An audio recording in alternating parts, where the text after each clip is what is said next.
I'm Bette from Bette's Makes, and today I want to give you a little tip on unzipping files and uploading them into Design Space. This is a really important part. I get asked a lot of questions about how to do this. Now, generally, you will get something like files.zip, of which you have to then unzip, and there is an easy way to do it. So this particular folder would contain this. So what we want to do, of course, when we're taking a look at that is we want to be able to take a file and then just unzip it quite easily and then upload it into Design Space. So I'm just going to go over here, and I have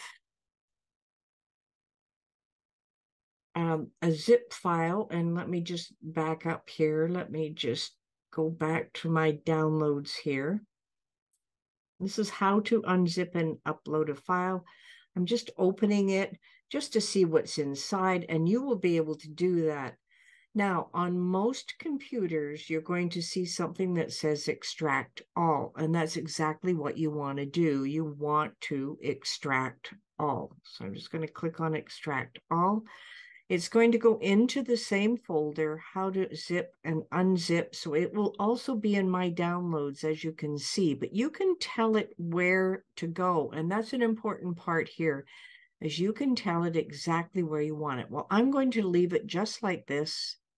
So what you're going to see here is you're going to select a destination and extract the files. Well, since mine are all inside of my downloads folder, I allowed it to go to downloads, and it actually names the folder the same as the zip file.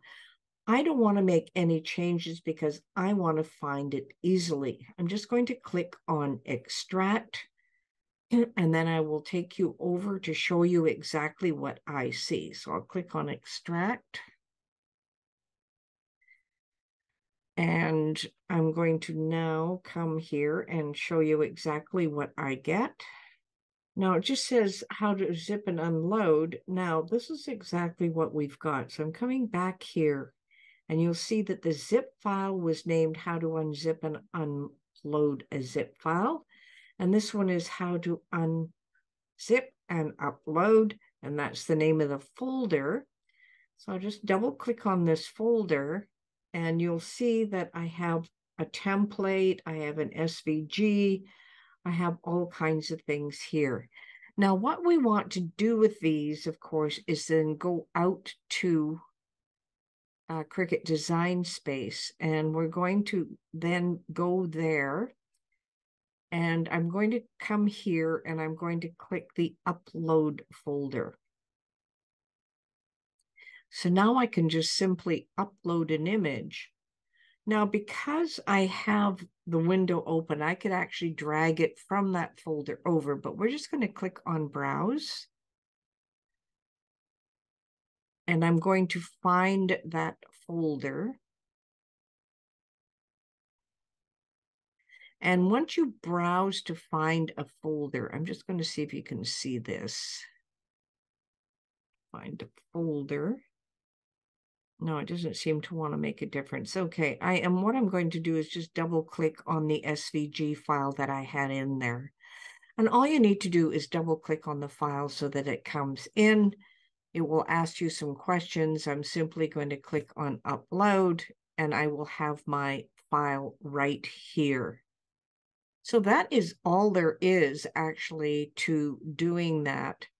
And it's a lot easier than you think. Most people get very confused with it, but you don't need to be confused with it. So what you do with your zip file, just to recap, you double click on it, it will open, and then at the top of your browser, you'll see an extract all. You click that, you choose the location where you want it to go. I leave mine in downloads so that I can easily find them, and then just go ahead and have it extract. I open up Cricut Design Space and go into that folder and upload exactly what I need. So I hope this helps a little bit, and let's have a lot of fun with this. So the next time you open a zip file, it's going to be a heck of a lot easier.